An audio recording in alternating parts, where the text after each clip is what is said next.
Eu envio para o senhor primeiro, aí o senhor olha, se o senhor gostar, o senhor Pronto, disponibiliza. não, tranquilo. Eu acho que o compartilhamento do conhecimento é mais importante, né? Ah, gente, bom, nós verificamos, e aí eu peço desculpas a vocês por não ter sido muito claro, que há 3 avaliações previstas, né? Então, a primeira já é fato superado, a segunda também nós já temos, né? E a terceira seria um resumo daquele texto que eu passei para vocês sobre a reforma administrativa, né? Sobre a reforma administrativa. Nós poderemos também, nesse caso, os que optarem fazer uma apresentação que seria agendada, isso foi uma ideia que me surgiu agora de manhã, com no máximo 6 alunos, né, e no mínimo 3. Por que no mínimo 3? Porque nós não teríamos 60 horários disponíveis. Então, como a matrícula é de... Então, o máximo que nós podíamos chegar seriam a 15 encontros de 20 minutos, uma coisa assim, né? Então, vocês poderiam mandar no Zap que Manuela vai acompanhar. Quem queira, na verdade, formar equipes para expor sobre a reforma administrativa com base naquele texto do professor Francisco Cavalcante, né? Claro que se vocês quiserem buscar outros, mas eu sei que o tempo e que a minha matéria não é a única. Eu até gostaria que fosse, mas... Professor? Oi, diga, Luiz. Bom dia. Desculpa. É Alexandre, Pois não, professor. diga, Alexandre. Bom dia, desculpe o incômodo. Só que eu gostaria de fazer uma pergunta. Eu achava que a terceira avaliação seria referente a um artigo e que esse artigo poderia ser feito sobre qualquer um dos textos. Eu, inclusive, já fiz esse artigo. Pode sim. Agora, a leitura do artigo sobre a reforma é fundamental. Eu queria, pelo menos, que vocês dissessem, olha, eu li e tenho dúvidas sobre alguma coisa ou não concordo, aí vocês podem colocar no WhatsApp, basta alguma coisa desse tipo. O importante é que eu possa ter certeza de que vocês fizeram essa leitura, né? Porque o que é uma metodologia de aula mais interativa? É você ter algum encargo, então eu não preciso que você produza, mas que você deixe um comentário pequeno de 3 linhas, de 4 linhas, que a gente vai acompanhar no WhatsApp. Se você preferir fazer um artigo sobre qualquer dos textos, sobre qualquer dos temas, fique à vontade. Se quiser fazer sobre o da reforma administrativa, tudo bem. Agora, sobre a reforma, como é que a gente vai controlar a obrigatoriedade? Você tem que deixar algum tipo de comentário. A passagem que mais me interessou foi essa, ou não gostei do conteúdo nos temas seguintes, alguma coisa de mensagem de WhatsApp mesmo, com 3 ou 4 linhas, né? Isso é pressuposto para que vocês, nesse momento tão crítico da chamada reforma administrativa, da máquina administrativa, não deixem de ver esse assunto. Minha preocupação é achar uma forma. Eu, aliás, sou pouco formal, vocês já perceberam, né? Sou muito mais de conteúdo, quero que vocês aprendam a aprender, né? Isso é muito importante na vida, né?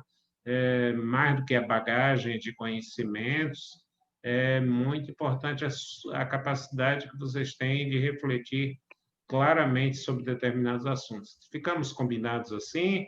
Eu acho que é uma forma bem flexível de a gente ter, mas quero ouvi-los aí nessa. Bom dia, tudo bem? Eu que é Ademilson. Diga um nome aí, porque temos aqui no painel várias pessoas com imagem, o que é ótimo, né? E então, quem estiver falando, eu acho que vai estar marcando aqui, mas, por favor... Aqui é Ademilson que está falando. Ademilson, mande brasa. Professor, então, nesse caso, a gente pode fazer um artigo ou então um resumo daquele texto com comentários, é isso? Isso, mas veja bem, o resumo do texto no WhatsApp não supre o trabalho. O resumo é apenas uma certificação da leitura, né? Seria um texto de uma mensagem de 5 linhas, fazendo algum comentário que eu possa perceber que vocês leram, né? Isso não Isso. dispensa o trabalho genérico sobre qualquer assunto, tá certo? Mas nesse resumo aí, a gente poderia colocar comentários também no texto. Podem também, claro que podem, incluir um comentário dessa questão. É uma produção mais livre, entendeu? É uma produção mais livre sobre algum tema relacionado com o programa, tá? Agora, enfatizando a vocês da importância de que vocês saibam sobre os movimentos da reforma administrativa. E a gente vai marcar, provavelmente, na até o encerramento do curso, uma aula debate sobre essa questão da reforma administrativa, que, aliás, foi uma promessa minha de início de curso, não é mesmo? Tá bom. Alguém mais? Já alguém... Como? No chat. Professor, Professor, deixe só, Fernando, estou vendo aqui a mensagem de Fernanda. Então, temos 3 opções para a terceira avaliação. Sim, Fernando, o artigo, a apresentação ou o resumo. O resumo atestando a leitura por si só não basta, né? É apenas a certificação da leitura, isso é obrigatório para todo mundo. Um pequeno comentário de 3 linhas, eu li, Celso, achei e tal, mesmo que vocês digam ali um pouco por alto, mas vou me aprofundar nele em algum momento. Eu quero que vocês me passem uma mensagem da leitura, tá? E aí vocês poderão. Claro que aqueles que quiserem aprofundar, é minha opção preferencial, poderão fazer um artigo resumo, os tópicos principais do artigo do professor Francisco Queiroz Cavalcante, não é? Que trabalha, inclusive, junto comigo, ele é da Universidade Federal de Pernambuco, né? E foi meu orientador na minha tese de doutorado, né? Então, é uma produção na qual eu tenho uma minúscula participação, mas que, na verdade, eu considero muito relevante, tá? Vamos aqui, Karina.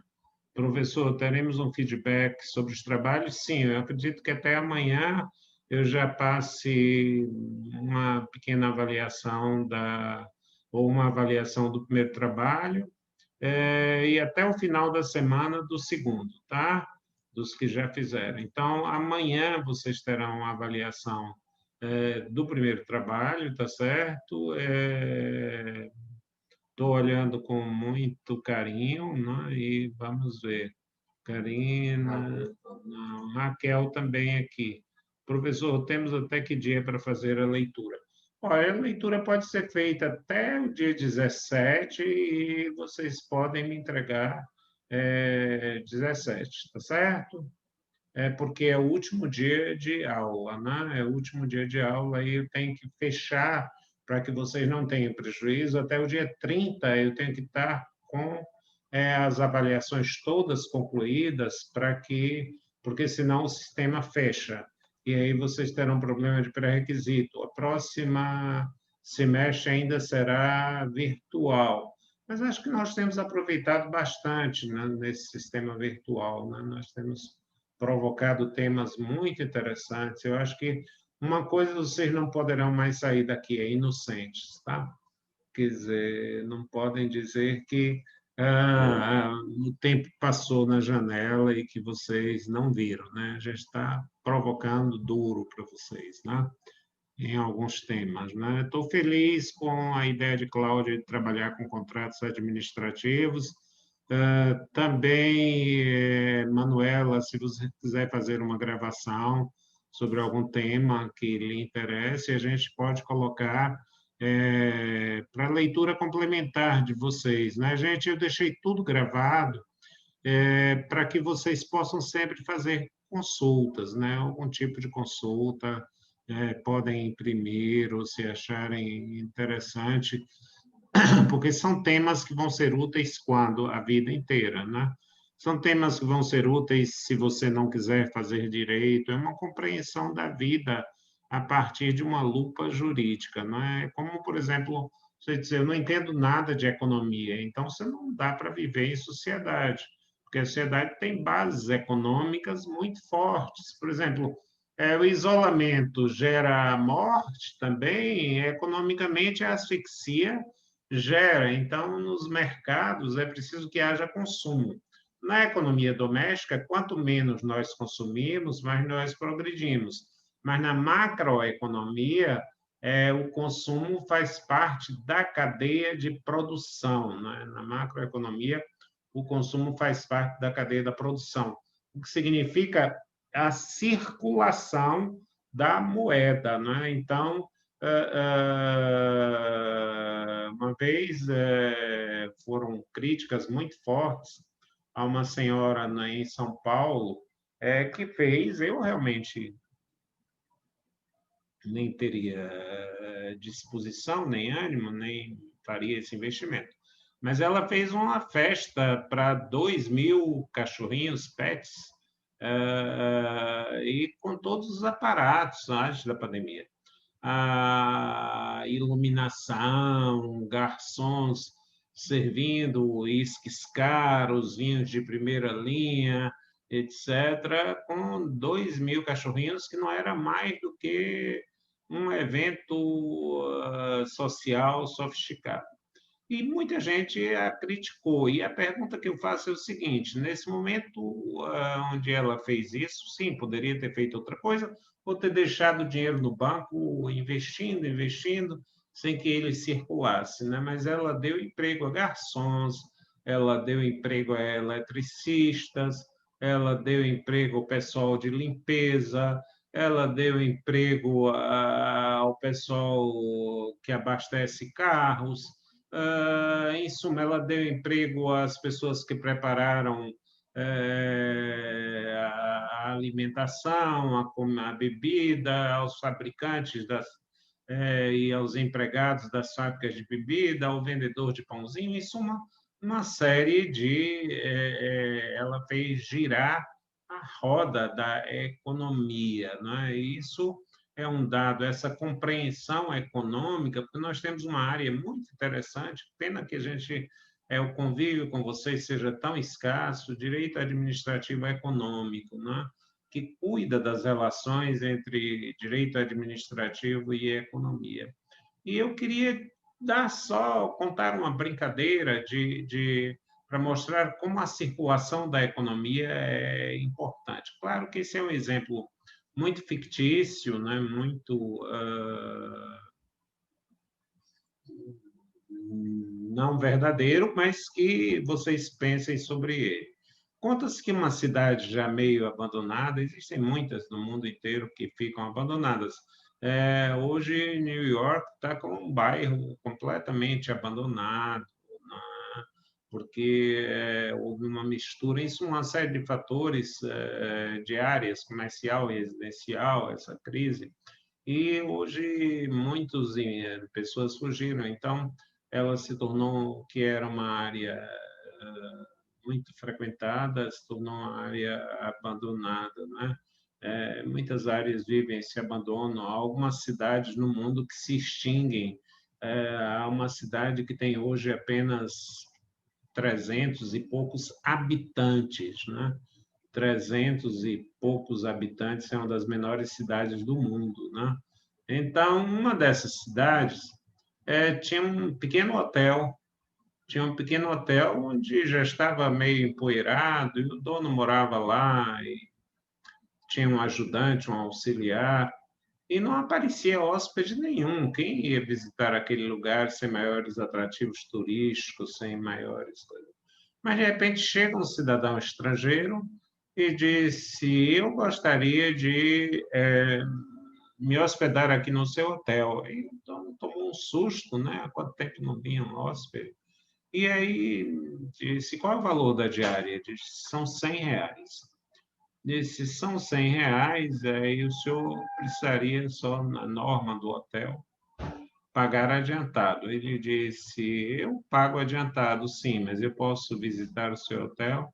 Ele disse: pode. Aí deixou o ajudante lá, disse: fique aí tomando conta. e eu vou resolver algumas coisas. E a primeira coisa que ele fez foi ir pagar a conta que ele devia de muito tempo ao fornecedor de carnes, ao açougueiro, né? E aí chegou lá e pagou o valor que ele devia ao açougueiro, R$ 100, supostamente, e disse, bom, agora o senhor volta a me fornecer carnes, que era o que ele precisava mais, porque disse, esse hóspede precisa se alimentar aqui, não havia restaurantes na cidade. E o açougueiro imediatamente virou e disse, nossa, eu tenho que pagar pelo menos alguma coisa do que eu devo ao fazendeiro que me fornece o boi.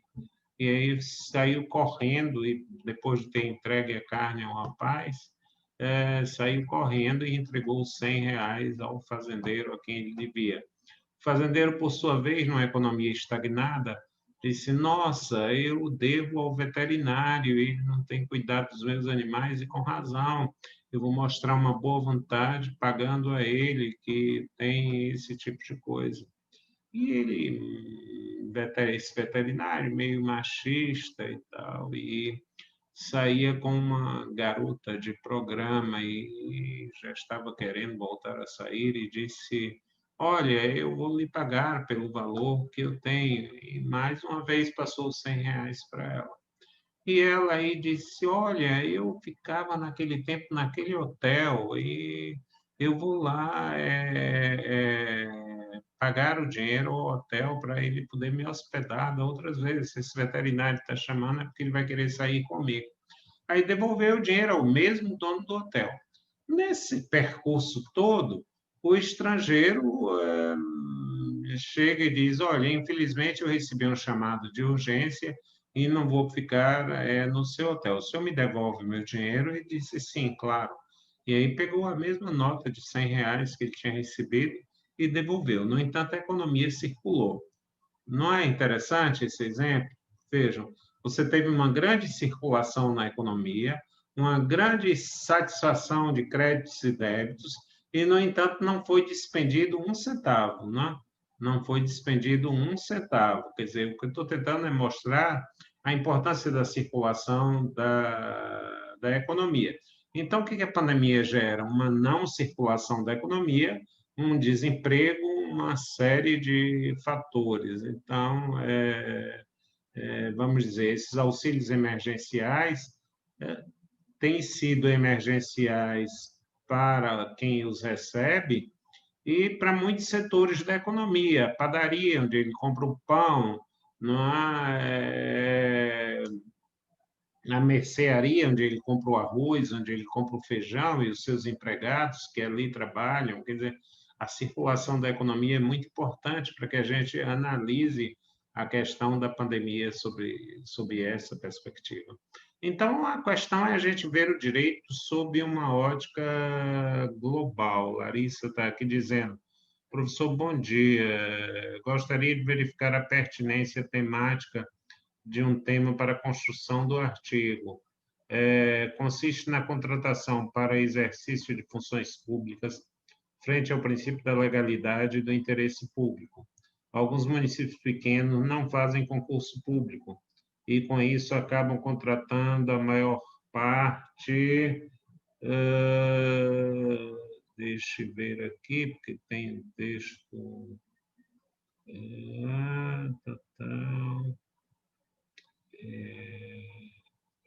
Aqui, não estou conseguindo abrir o seu texto todo. Deixa eu ver aqui, Larissa, Humberto. Só um segundinho, gente. Coisa ao vivo, e para quem está aprendendo também, não pensem que eu sei dessas coisas, não. Eu sou, na verdade, um aprendiz. Tá, ao meu ver, gostaria de compreender se há um limite para isso, se é um tema pertinente para a discussão, e aceito sugestões. É um tema bastante pertinente, Larissa, porque, na verdade, eles estão buscando, estão fugindo ao conceito de cargos em comissão para criarem, por lei, uma série de cargos que independem de concurso, quando não fazem a contratação absolutamente inconstitucional de pessoas sem concurso, ou usam uma situação que é conhecida por uma sigla de REDA, Regime Especial de Direito Administrativo, que não se justifica para atividades permanentes. Então, é o que nós chamamos de patologia comportamental da administração pública, né? Patologia comportamental da administração pública. É minha pretensão, até janeiro, estar lançando um livro pela Max Limonad, que me convidou, sobre desvios de conduta da administração pública, né? Então, esse é um dos quadros patológicos, a burla ao concurso público, e é muito interessante, é um tema que eu verei com muito bom grado, né? Porque, na verdade, municípios pequenos e, às vezes, até grandes. Por exemplo, eu vi o município de Vitória da Conquista, que tinha uma lei que dizia que todos os procuradores, 14, seriam cargos de livre nomeação e de livre exoneração. Aí eu queria dizer a vocês, já adiantando, primeiro, cargos em comissão quer dizer cargos com missão. E eu só fui aprender isso, que é um cargo comissão, porque só os cargos em comissão, portanto, aqueles que tiverem uma missão muito específica, muito relevante, muito decisória, que estão liberados do concurso pela alta prevalência do regime fiduciário. Eu vou já entrar nesse tema, que é um pouquinho daquele programa de televisão que se chamava Programa Livre, né? Então, é muito dentro dessa ótica, né, de a gente aceitar as provocações no melhor sentido, né? Então, acho que a Alice está querendo se manifestar, Alice? Não, professor. É que Não, não é caiu. porque acendeu aqui a luzinha amarela. Sou? Oi, alguém aí? Eu. Ademilson, né? Diga aí, Ademilson. Essa questão da contratação dos REDA, né, que é de 2 anos, pode ser prorrogado por mais 2 anos, principalmente nos interiores, municípios pequenos, creio que há muita pessoalidade, porque o prefeito, o gestor público, ele sempre quer agradar os seus, os que votaram nele, tudo. E outro ponto também, creio que o concurso público para município o custo é muito alto. Então, eles querem maximizar, diminuir, na verdade, o gasto público para poder investir em outras coisas. É complicado, eu acho que é bem isso que a Denilson apresentou aí. É a realidade dos municípios pequenos, e aí eu vejo isso como um problema no meu próprio município. E existe essa justificativa de que tem que contratar, porque senão a educação fica prejudicada, no caso, principalmente da educação aqui. Por exemplo, os professores são, em sua maioria, contratados, eles não passaram por um concurso público. E o último concurso público que aconteceu nessa área foi há muito tempo. Então, assim, acabam contratando e utilizam o argumento do interesse público, porque se não acontecer essa contratação, os alunos, de certa forma, a educação ficará prejudicada. Aí eu queria entender se há um limite para isso, de que forma a administração está violando esses princípios da administração. E eu achei... Sim. Diga. Não.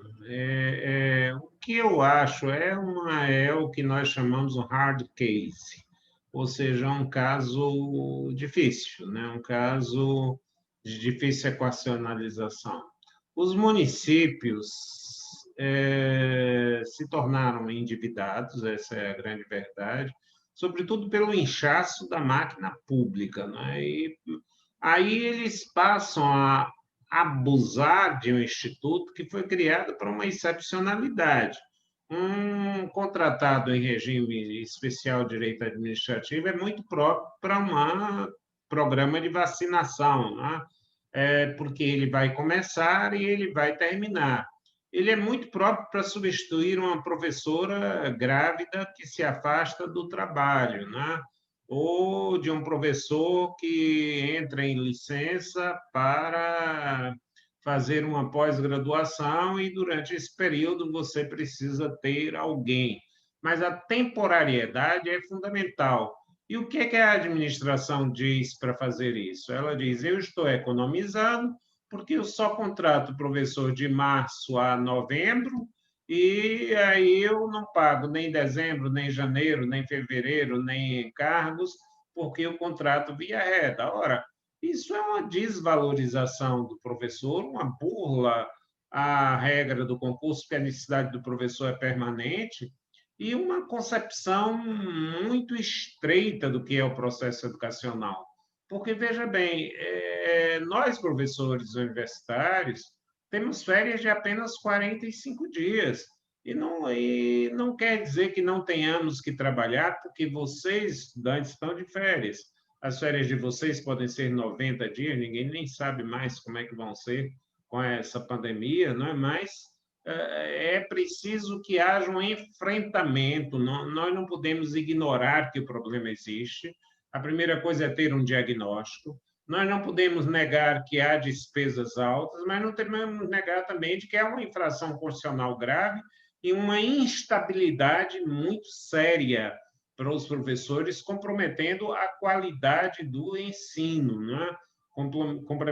Comprometendo a qualidade do ensino.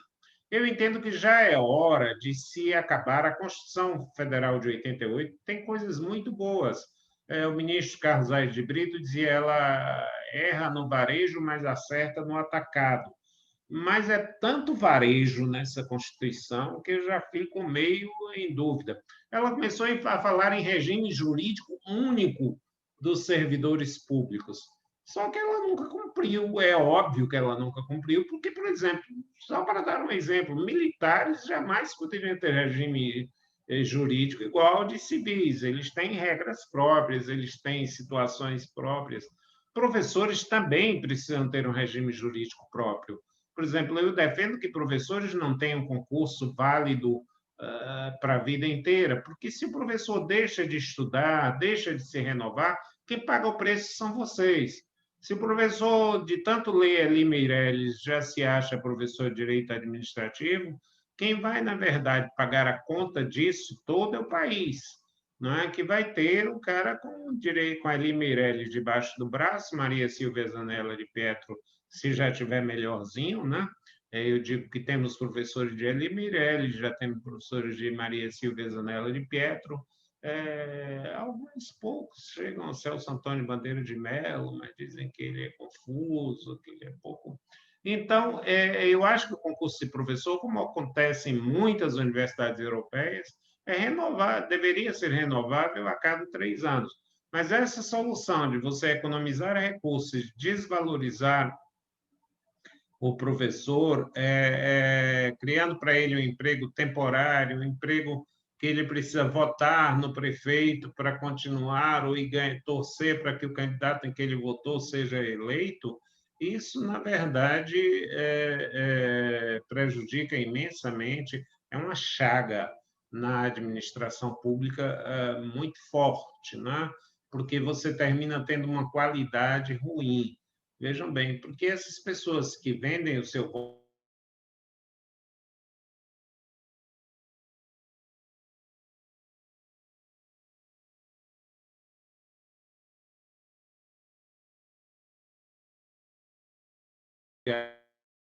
emprego. E o problema da educação não se resolve exclusivamente com verbas. Eu tive uma experiência de um prefeito que resolveu climatizar as escolas e começou pelas escolas situadas nos povoados, e com isso ele melhorou muito a autoestima dos professores e dos alunos, que entravam numa sala resfriada, com um ar-condicionado funcionando, e aquilo foram valores modestos em relação ao custo total, mas de um efeito muito grande dentro dessa situação. Então, não pode contratar por regime especial de direito administrativo, que é feito para funções temporárias, tem caráter excepcional, mas nós temos que pensar agora numa questão, e eu remeto vocês, eu tinha tanto tema importante para falar com vocês, e o meu grande algoz, o meu grande adversário aqui é o tempo, né? Quando eu olho o relógio, eu já Ô, sinto... professor, Oi. sobre esse tema de Larissa e sobre esse assunto, né? Eu não sei se o senhor soube do mandato de segurança que Fábio Periandro impetrou, né? Você soube desse caso? Dos Não analistas? soube, gosto muito de Fábio. Houve um caso, né? Teve um concurso em 2014 para analista e técnicos do judiciário, né? Sim. E acho que foram previstos, sei lá, não sei, foram 900 vagas, uma coisa dessa. E apenas, eu não sei os números exatos, tá? Agora eu vou falar exemplificamente. Você chegou a ver, Larissa, que eu mandei isso para a Larissa, que ela veio me perguntar. Aí eu falei para ela sobre esse mandato de segurança, porque foram, sei lá, foram chamados 100 pessoas, né? Isso em 2014. E aí, ao decorrer, né, ele entrou ano passado, ao decorrer desses 5 anos, Fábio descobriu que em vários interiores acontecia isso, de prefeitos, vereadores chamarem pessoas de lá mesmo, sem formação em direito, sem até ensino superior completo, para botar como se fosse escrivão, técnico judiciário, e acabou que ocupou vagas dessas pessoas que fizeram concurso, né? Que tiveram uma posição não boa, mas assim, estava dentro. E aí, Fábio conseguiu comprovar, por meio desse mandato de segurança, que o Estado da Bahia precisava Daquelas desses pessoas, na técnicos, medida em desses que ela está analistas. contratando. Isso. E aí teve o Lindy Case, né, que foi o caso principal, porque foram mais de 200 mandatos de segurança impetrados por Fábio. E o de analista está conseguindo a segurança, né, porque realmente houve a comprovação de que necessitavam Claro, da desses necessidade. analistas. E eu vou postar aqui para os colegas esse Lindy Case para vocês olharem. Vou ver se eu consigo baixar aqui o voto, porque se vocês jogarem na jurisprudência do TJ Bahia, vocês vão achar vários votos. Tá tendo, não sei, acho que o senhor não soube, mas tá tendo vários, desde tem um ano já que tá tendo julgamentos desses mandatos de segurança, porque realmente ficou comprovado que em vários lugares do interior tá acontecendo isso, de prefeitos irem chamarem outras pessoas, botarem como escrivão. Não chegou a comprovar o nepotismo, mas assim, botando pessoas que não fizeram concurso, mas que tá lá do lado, não tem nem a formação necessária para tanto. Com ele, não tinham formação. Entendeu? E aí acaba o quê? E, inclusive, eu assisti um dos julgamentos, né, da sessão do Pleno, em que os desembargadores falam isso, que, assim, com todo respeito às pessoas que estão lá agora, o judiciário acaba que está ficando entravado porque as pessoas que estão lá não têm a competência, não sabem, não tem, né, não estão formados para isso. Etc. E aí acontece um monte de outra coisa, fica essa morosidade, né, do judiciário, ocorre essa preterição, inclusive é um dos fundamentos jurídicos, que é a preterição, que é quando passa assim na frente, né, de pessoas que teriam direito à vaga, porque passaram no concurso, e botam pessoas que nem fizeram concurso. Essa é a pior preterição que pode acontecer, né? Exatamente. Isso aí, o Supremo Tribunal Federal, Manuela e todos os demais, já decidiu o quê? Que quando a administração contrata alguém, é porque ela precisa ou presume-se a necessidade desse alguém. E ela contrata sem concurso, existindo concursados disponíveis, então a necessidade da administração já está demonstrada. Demonstrada através de quê? Da contratação. Senão, você não teria feito. Então, havendo uma lista de concursados e com concurso válido, reverte-se, anulam-se essas contratações para obrigar a administração a admitir os servidores concursados. Em princípio, a administração não é obrigada a contratar os servidores concursados, mas se ela usa o mecanismo, a via oblíqua da contratação de terceiros, aí já se retira dela a possibilidade de discutir a necessidade. Bom, eu necessito de um servidor contratado, essa figura não existe. Quer dizer, eu necessito ou não necessito de um servidor. E agora nós temos um problema que é também um tanto quanto amplificado, né? Um problema que é um tanto quanto amplificado, não é? Eu acabei de botar aqui, professor, no chat o número do processo, que é o Lindy Case, que foi o primeiro mandato de segurança que Fábio conseguiu, né, a concessão da Fábio é um segurança. excelente profissional. Não, e a peça dele foram mais de 1.000 documentos anexados, porque realmente, para você interpor o mandato de segurança, você precisa de um conjunto probatório, né? Já lá, sem já a necessária dilação. não é? Isso, era pré-constituída. E ele conseguiu comprovar que existia esse cadastro reserva e que em várias cidades do interior, como Larissa falou, vários, os prefeitos pegavam outras pessoas que sequer tinham ensino médio completo. Imagine, professor. Eu adoro essa perspectiva, porque é para a gente entender como o direito administrativo se arraiga na prática, quer dizer, como, na verdade, esse conhecimento, ele, na verdade, se arraiga na prática. Quanto ao mandado de segurança, Manuela, eu costumo fazer uma brincadeira. A lei e a própria Constituição diz que é preciso haver um direito líquido e certo. Quando se fala em direito líquido e certo, entenda-se, é um direito sólido. Não se importa, é que os juristas brincam assim, não respeitam nem o estado de coisas da natureza. Direito líquido, gente, é um direito sólido, demonstrável solidamente e junto com a inicial, porque você não tem outras provas a produzir, não tem audiência em mandado de segurança, então você tem o preço de você ter uma decisão mais célere é o de que você produza logo a prova. É preciso que o seu direito seja demonstrável prima facie, ou seja, superficialmente, sem auxílio de uma lupa, ou de um microscópio, ou de algum instrumental, quer dizer, que ele seja claramente visível. E como é que o direito é claramente visível aí no caso? Você não precisa de uma pessoa, então você está cometendo um ato de improbidade ao contratar uma. Mas se você não se defender dizendo que cometeu ato de improbidade, fica preservada a necessidade que você tem. E havendo concursados, não há como, na verdade, você preterir esses concursados, né? Que bom que a gente está tendo um debate aí. Eu estou mandando aqui, tem vários, viu, gente? Se vocês tiverem uma curiosidade maior de procurar depois, não sei se vocês conhecem o site do TJ, né, do Tribunal de Justiça da Bahia, tem a parte lá de jurisprudência, e tem vários acórdãos sobre esse mandado de segurança. Foi um mandado de segurança incrível, que dá para vocês pararem, estudarem e descobrirem vários conceitos, né? E aí eu estou mandando aqui dois acórdãos com 2 desembargadores diferentes. Mandei o link de case, que é o processo principal, né? Que foi de como começou esse mandado de segurança, porque a partir do link de case, vários outros pessoas que passaram no concurso entraram com o mandado de segurança. E aí depois vocês dão uma olhadinha, é bastante interessante e um tema bastante pertinente com quem está falando. E para você também, Larissa, que vai fazer o artigo sobre isso, né? Vale a pena ver, viu, gente? Porque é algo que, como o professor falou, a gente não fica só a questão da faculdade, somos estudantes de direitos, vai muito além. Vai além de se um dia vocês quiserem ser analistas, técnicos, enfim, ou então algum conhecido de vocês, né, fizerem algum concurso assim, é importante ter esse conhecimento. Viu? Eu vou mandar aqui o outro. Porque, na verdade, obrigado, Manuela, pela sua contribuição. Na verdade, o direito administrativo é um pouquinho o patinho feio das matérias de direito. Então, as pessoas dizem assim, eu vou fazer advocacia trabalhista. Então, ele vai mergulhar numa leizinha antiga de 1943, né?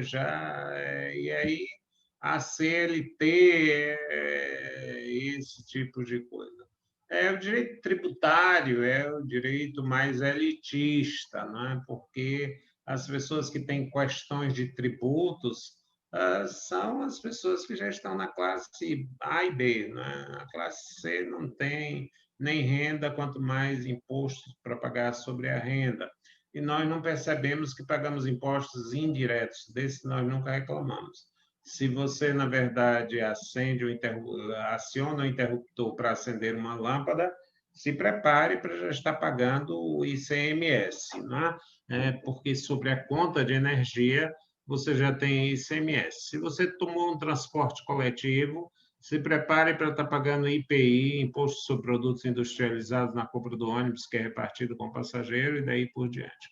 Então, se você vive com a administração pública, e em todos os lugares do mundo hoje, não há povos que se auto-administrem, né? Então,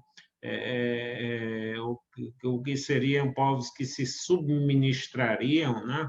E não que administrariam, injetavam em si mesmo. Administrar é ministrar para os outros, né? Você precisa ter algumas bases do direito administrativo, da organização administrativa, das garantias dos servidores e dos deveres deles. O professor Fábio Periandro é um dos profissionais destacados da Faculdade de Direito. Se puderem ser aluno dele em Direito Constitucional, recomendo, né? Estou fazendo uma propaganda ruim para ele, porque ele pode ter muita gente nas turmas, né? Mas não digam que eu falei mal dele, não, porque estou falando muito bem, por mais que isso gere maior sobrecarga para ele, né? Mas vale a pena ser professor dele. Não façam como no meu tempo se fazia, procurava o professor menos exigente, né? E aí terminávamos não aprendendo nada, né? Mas a ideia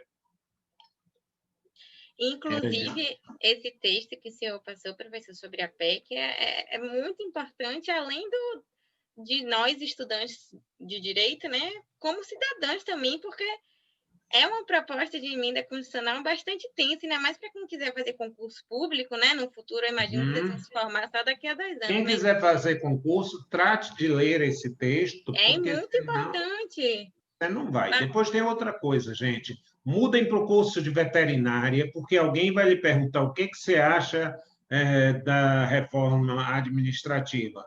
Ah, eu não sei e tal, mas eu sou estudante de direito. Sabe que eu não vi, então por que eu estou dizendo que é obrigatório? Eu nunca disse nada a vocês sobre obrigatoriedade.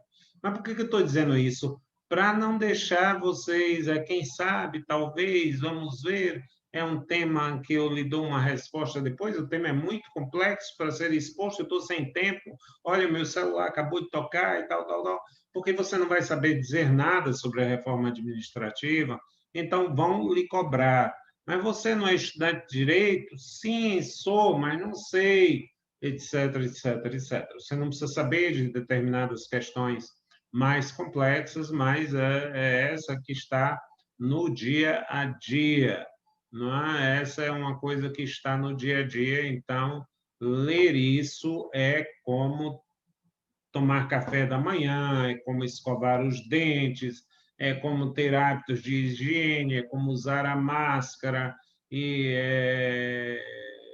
assim por diante. Por favor, gente, não me deixe com esse drama de consciência de não ter,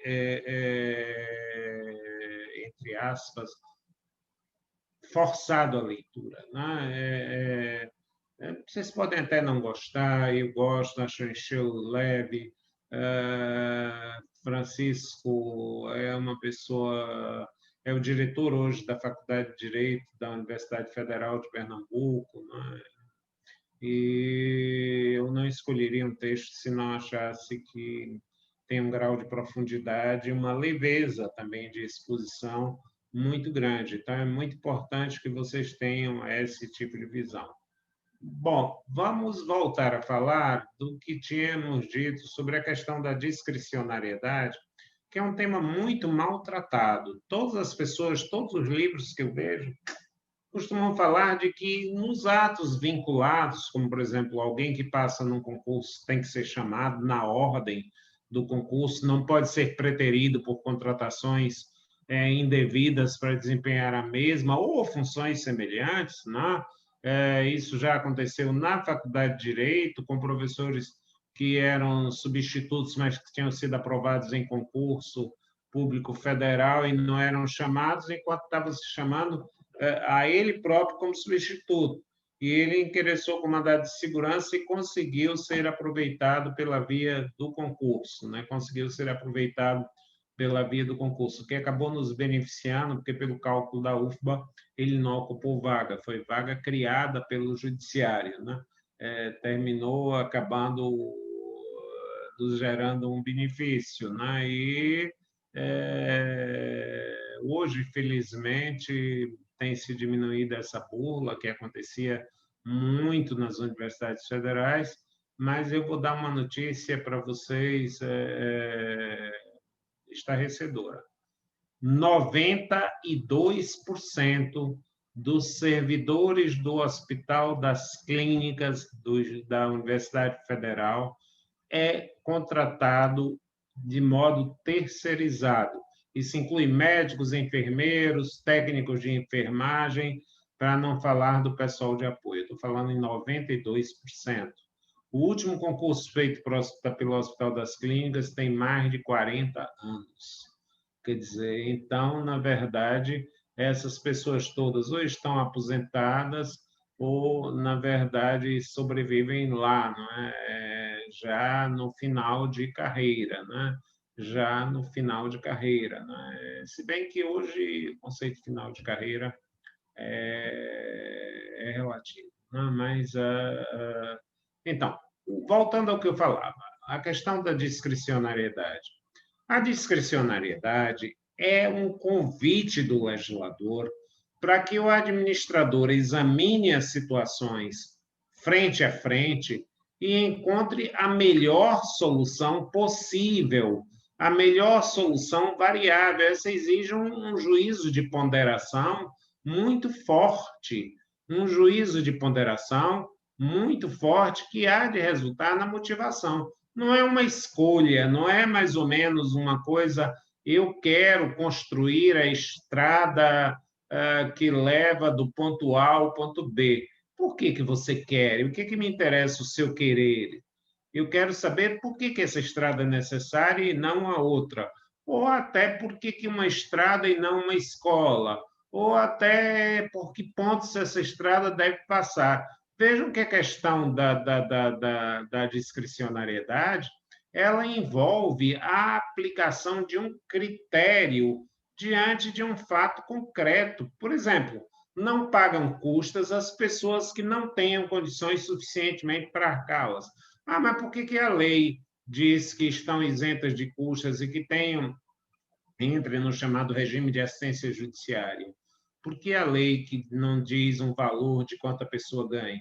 Porque, às vezes, esse valor pode ser simbólico, às vezes, os encargos da pessoa, mesmo que ela tenha um valor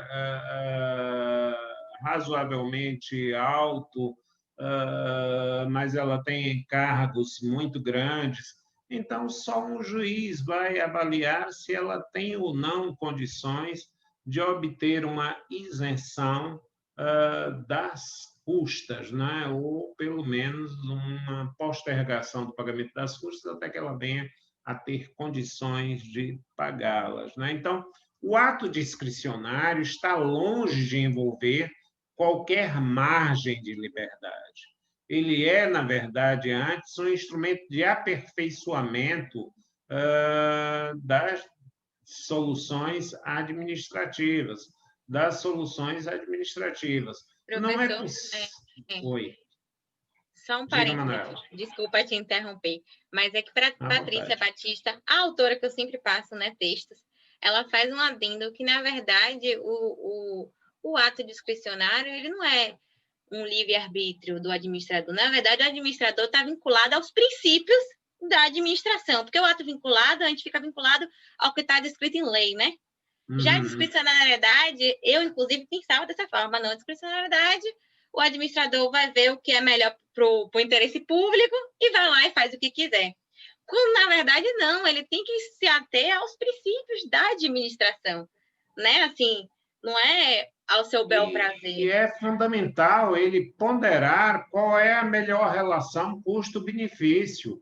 Gente, admitir-se uma discricionariedade no sentido de falar-se de um arbítrio livre significaria, na verdade, por exemplo, a gente dizer que o médico pode escolher o remédio, quando nós jamais gostaríamos de um médico que, entre aspas, escolhesse o remédio. Mas o papel do médico é o quê? Por que não tem nenhuma norma dizendo para tal doença prescreva tal remédio? É para que, na verdade, se dê liberdade ao médico de escolher. eu gosto desse laboratório porque ele me dá viagens, etc.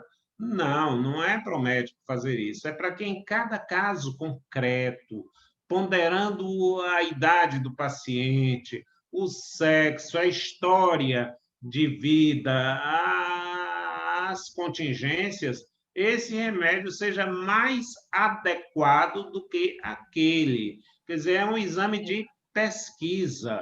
Isso vale tanto para a farmacologia quanto para o direito. Eu já fiz algumas palestras, inclusive, na escola de farmácia, e fiz esse paralelo entre remédios e normas jurídicas, porque eu digo, olha, a diferença entre uma norma jurídica e o remédio é que uma tem um efeito cultural, social, amplo, o outro é mais individual, é mais detalhado, etc., etc. Só para vocês perceberem que a questão da discricionariedade envolve apenas uma impossibilidade material de se prever qual é a melhor solução, eu vou trazer mais uma vez um exemplo da farmacologia. Vocês já ouviram falar do genoma humano, não é mesmo? Vamos decifrar o genoma, o pessoal que está com a imagem está batendo com a cabeça positivamente. Então, gente, quando decifrarem o genoma humano, que não é uma tarefa muito simples, você vai ter um remédio específico para cada paciente. Então, só vamos ter farmácias de manipulação, aquelas que fazem um remédio bom para João e ruim para Maria, bom para Manuel e ruim para Catarina, bom para Pedro e ruim para Lúcia.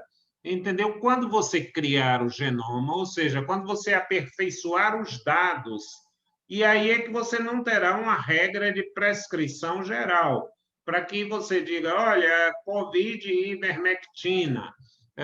E isso diz, porque a doutora Lúcia quer, mas eu não quero. Então,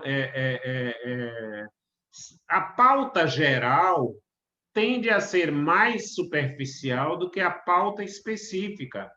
Gente, uma fotografia aérea de Salvador é muito mais abrangente, mas uma fotografia da Igreja do Bonfim é muito mais detalhada, é muito mais perfeita do ponto de vista prático. Então, uma solução feita sob medida, a gente compra, eu compro todo o tempo roupas em lojas, mas evidentemente que se fosse viável ter uma roupa feita sob medida para mim, ela seria mais bem feita do que uma roupa na loja que ela toma determinados padrões, né?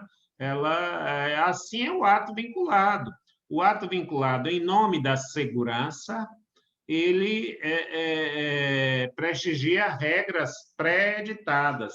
E o ato discricionário, em nome da eficiência e da eficácia, ele prestigia as soluções concretas, individualizadas, mas isso não libera jamais,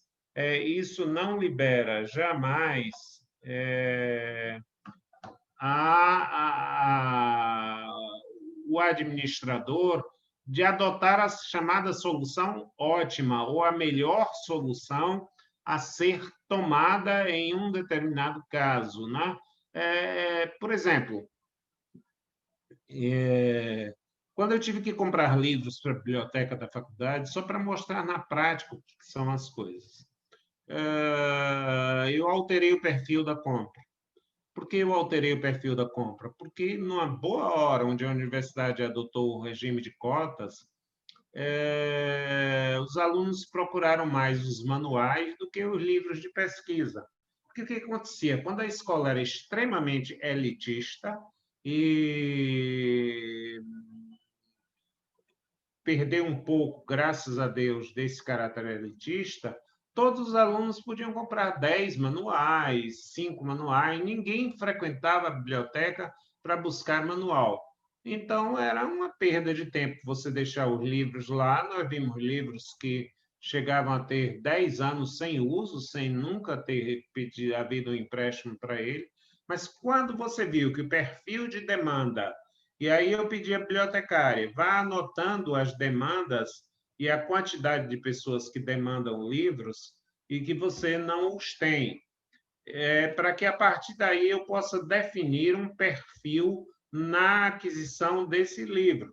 Então, nós passamos 2 meses medindo as demandas para buscar a oferta. Não é o que o diretor pudesse, na verdade, eu tenho predileção por esse autor.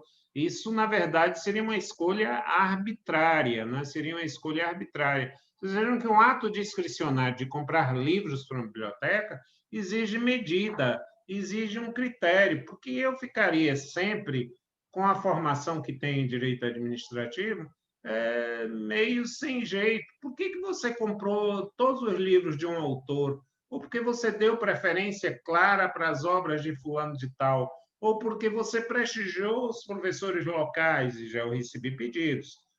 Professor, eu sei que você tem uma verba aqui, compre aí uns 30 exemplares da minha obra e tal. Eu digo, olha, nós temos um critério para compra.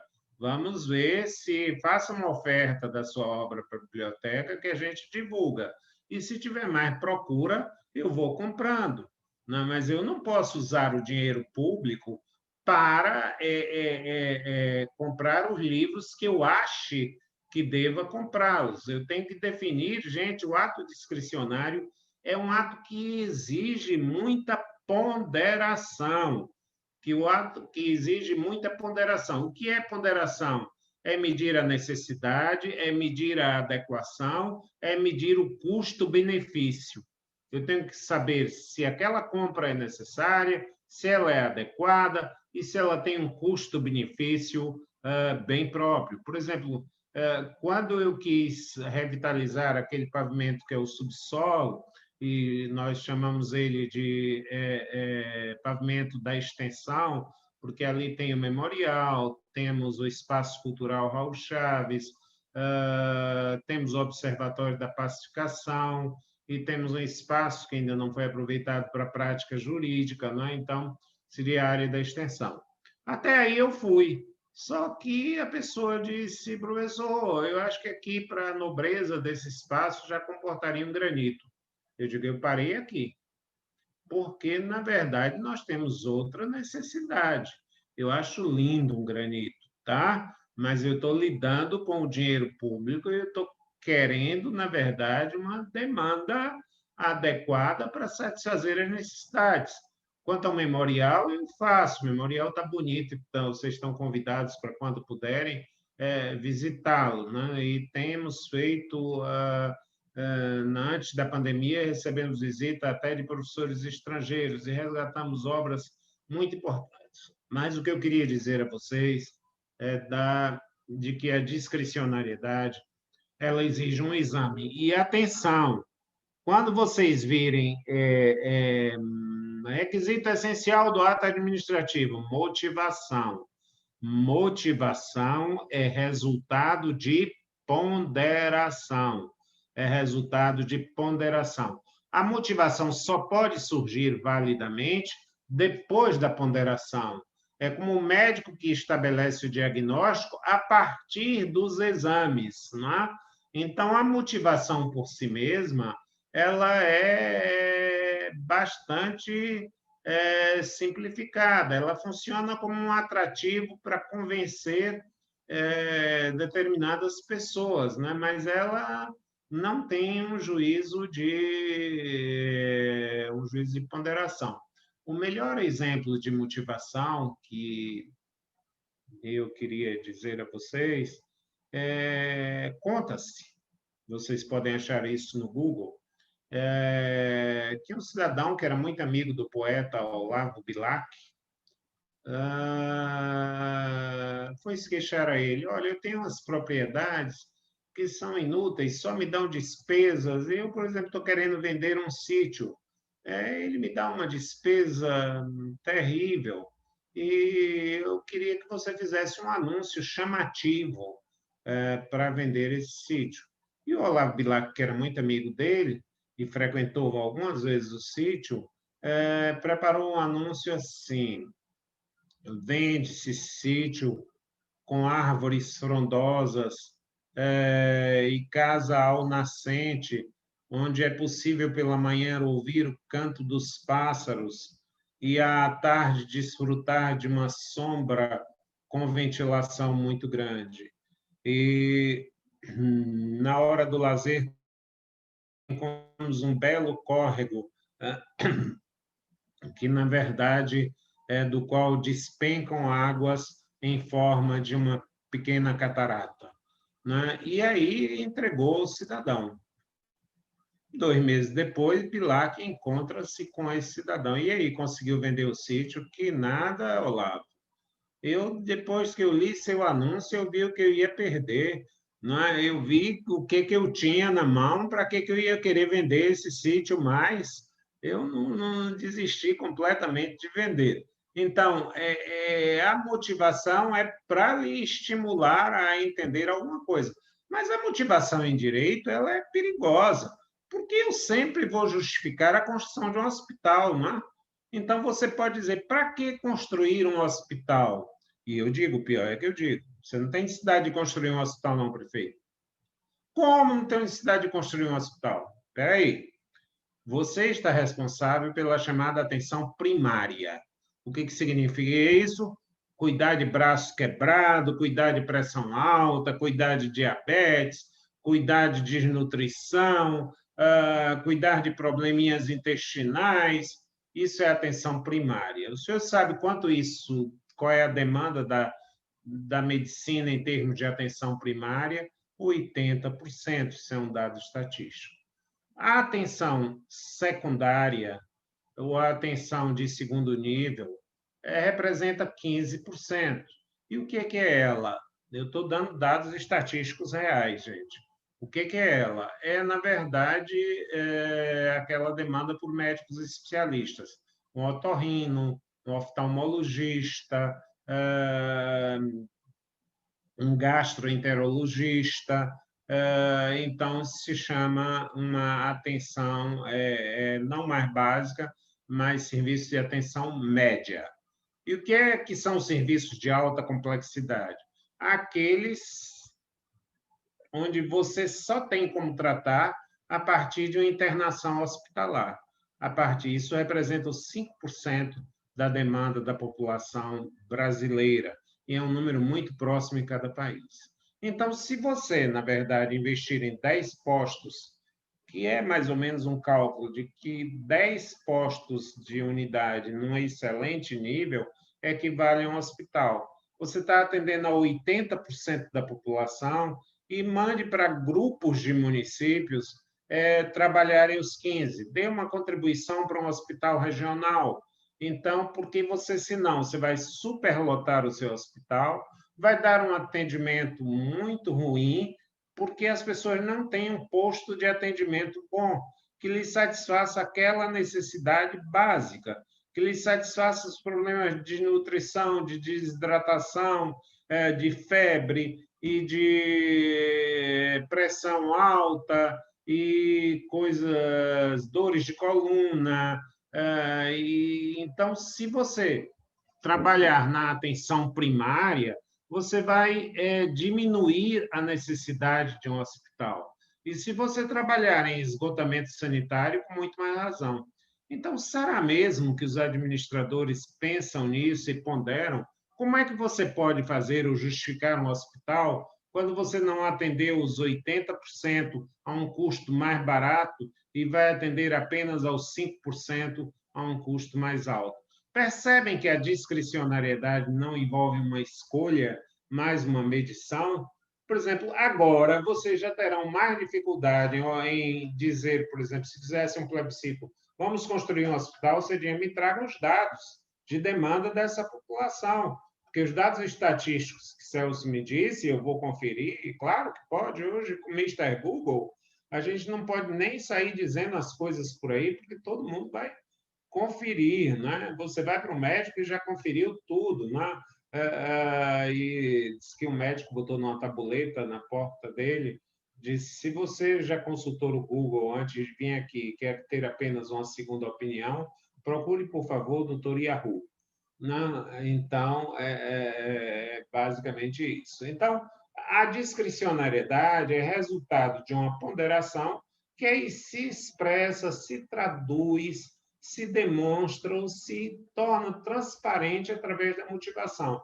Considerando-se que é uma demanda reprimida na saúde básica de 35%, na saúde média de X%, que tais pessoas têm viajado para cidades, etc., etc., também mais vale a pena os municípios contribuírem para um hospital regional do que cada um fazer o seu.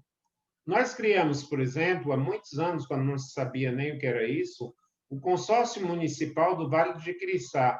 Foi um trabalho acadêmico, de pesquisa acadêmica, onde reuníamos 17 municípios à beira do Vale do Jequitinhonha, do Rio Jequitinhonha, e compartilhamos tarefas. Então, por exemplo, uma máquina de limpar estradas era comprada por todos os municípios e os serviços eram rateados, em vez de cada município comprar a sua máquina, não é?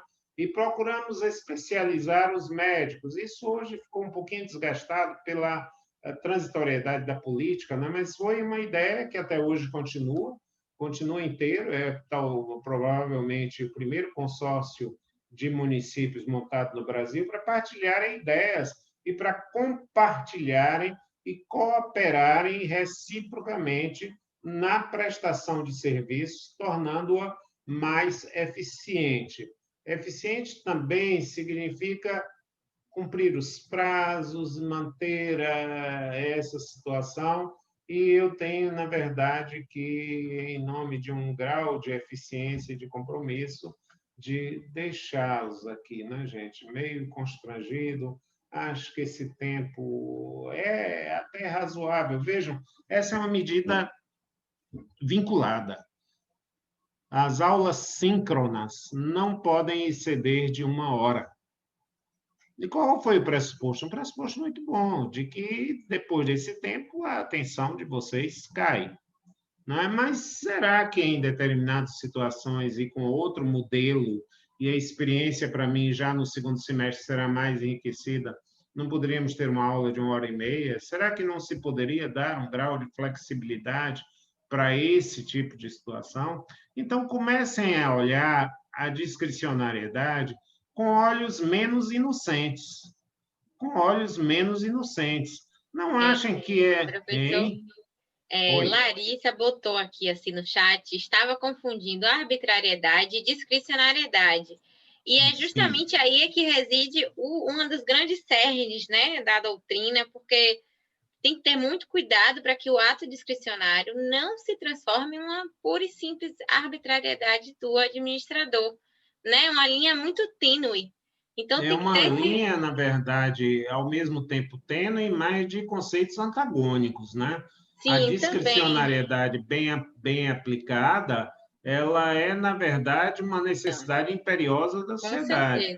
Com certeza. A arbitrariedade é alguma coisa que eu tiro da minha cabeça, é a minha vontade. Eu vou dar uma frase de efeito para vocês que eu escrevi há muitos anos, na minha dissertação de mestrado. A vontade em direito privado é a excelência, e em direito público é a excrescência. A vontade, o que eu quero, o que eu penso, não é a necessidade. Se eu compro livros para a biblioteca porque tenho mais afeição para homenagear um autor, não tem, na verdade, uma situação. Eu tive um embate muito sério, até porque era amigo de um professor falecido, um dos grandes nomes do direito processual penal brasileiro, e que era deficiente visual, e digo o nome dele com toda tranquilidade, professor Ademar Raimundo, ministro, e que, completamente cego, dava aulas belíssimas, né? Dava aulas belíssimas. Eu as assistia sem ter nenhuma vinculação e etc. E, quando ele veio a falecer, um professor levou para a congregação de que ele tinha dificuldades financeiras e que deveríamos comprar o acervo da biblioteca dele. E eu disse, olha, eu tenho a seguinte posição, eu acho que a gente pode criar uma comissão de professores para avaliar do acervo o que interessa para a biblioteca nossa e o que é que nós temos demanda, porque eu não posso me substituir. Agora, quem quiser dar uma ajuda, eu estou disposto a colaborar, porque isso mostra o quanto o professor era honesto, o quanto o professor era correto, vivia dos vencimentos dele e morreu pobre. E morreu pobre, mas eu não tenho como me desviar dos instrumentos da discricionariedade passando a adquirir livros que não são com meu dinheiro, são com dinheiro de todos nós, não é? Então, eu não posso tomar essa decisão para ajudar a fulano, ou para beneficiar a Beltrano, isso aí é arbitrariedade, não é? A discricionariedade é a adoção de uma medida a partir de um critério sustentável. Eu tenho que primeiro construir o critério. Por que critério eu estou tomando essa providência? Esse critério é sustentável? Esse critério é, na verdade, sustentável? Então, ato arbitrário é ato de desvio. Ato discricionário é ato de aperfeiçoamento. A discricionariedade aperfeiçoa o ato, que não seria tão correto e tão inteiro dentro dessa situação. Cláudia aqui está dizendo, na discricionariedade se tem a observância do que está previsto no ordenamento jurídico. Na arbitrariedade temos a violação. Perfeitíssimo, nota 10, Cláudia. Claro que não sou eu quem tem que dar nota, que você já é quase doutora, mas, na verdade, é essa ideia. Vou repetir, na discricionariedade se tem a observância do previsto no ordenamento. Quer dizer, você tem, na verdade, um sentir, um interpretar, um sentir que é mais do que interpretar. Daí que eu gosto muito da palavra sentença. Sentença vem de sentir, gente. E o juiz sente quem tem razão, sente quem está, na verdade, numa posição mais conforme. Ele não escolhe, salvo com grave violação do dever funcional, em favor de quem ele vai decidir. Ele sente alguma coisa que vem do contexto. E eu vou contar uma coisa muito em segredo para vocês, para terminar isso aqui. Os juízes, como qualquer pesquisador, partem da conclusão para chegar ao fundamento.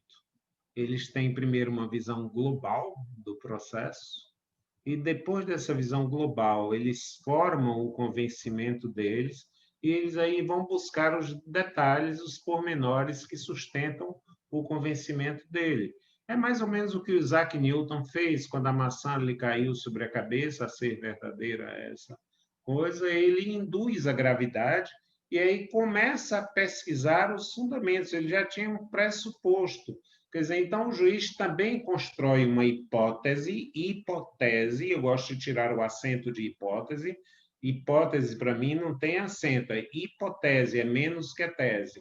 E eu vou conferir se essa hipótese pode se transformar numa tese. É esse o caminho que nós fazemos. Diante de um quadro, de um panorama, nós construímos uma hipótese. E essa hipótese na verdade, será ou não confirmada com a tese. É o que o policial faz, investigando se há um suicídio, se há um homicídio, ele cria primeiro uma hipótese na cabeça dele e começa a pesquisar a hipótese de suicídio. Aí verifica se estão presentes, em que situação a vítima faleceu, etc., e confirmará ou não a hipótese, transformando-a em tese ou abandonando a tese, né? Então, essa que é a questão, de modo que eu possa garantir, nesse caso da discricionariedade, que eu diria, Cláudia, que a discricionariedade é o antídoto da arbitrariedade, é a antônima da arbitrariedade. Como você diz, ela é um ato transgressor do ordenamento, enquanto que a discricionariedade é um ato fiel ao ordenamento, é um ato que homenageia o ordenamento, enquanto a discricionariedade lhe atira pedras. Eu, da minha parte, só teria flores para mandar para vocês. Muito obrigado e até a próxima semana. Obrigada a você, professor. A aula de hoje foi incrível. Obrigado, Manuela. Obrigado a todos vocês. Obrigado, Cláudia. Obrigado, Silvio. Obrigado, Carlos Obrigado, professor. Alberto. Excelente aula. Tchau. Um abraço grande. Temos aqui alguma mensagem. Muito obrigado, professor, de Larissa. Obrigado, Larissa. Até a próxima aula. Até a próxima aula. Vocês Bom dia, professor. Bom dia, Luiz. Tudo bem? Tudo. Eu quero, na verdade, pedir desculpas a vocês, porque tive uns dias fora do chat, do nosso bate-papo lá no WhatsApp, mas agora prometo estar mais assíduo. Mas sei que vocês não sentiram muito a minha falta, porque a Manuela estava ali junto com vocês, o Rafael também estava junto com vocês. Rafael é estudante de Direito, né? E trabalha comigo nessa tecnologia da informação, né? E é também entusiasmado. Ele lê os trabalhos, lê os artigos, porque estudante de Direito, ele diz que está todo dia tendo aula aqui também, né? Porque ele grava e passa e assiste essas aulas que estão aí, né? Essas contribuições, né? Eu fiquei muito satisfeito com as participações de hoje, né? Obrigado a todos pela presença, por me suportarem por esse tempo. O semestre está terminando, né? Mas eu quero agradecer essa coisa. A Manuela agradece aí a Cláudia, né? E disse o quanto aprendeu. Todos nós aqui aprendemos. Na verdade, a cada produção, o conhecimento é uma coisa que, ao se dividir, se multiplica, contrariando a lógica matemática. Não, amor? Como? Por que veio para cá? Porque não tem o que fazer lá. Diga. Pronto, gente, eu libero vocês aqui e vou sair do ar também, tá Karina certo? tem uma dúvida. Karina, acho que mandou uma dúvida de WhatsApp. Ela disse se quem fizer um artigo sobre a reforma, com base no texto, precisa fazer o resumo. Não, Karina, quem fizer o artigo sobre a reforma não precisa fazer comentário no WhatsApp, tá bom? Então, na verdade, o artigo mesmo dispensa, viu, Karina? Ok, obrigada. Nada, disponha. Eu fico muito alegre quando vocês intervêm, viu? Tá bom? Um abração grande para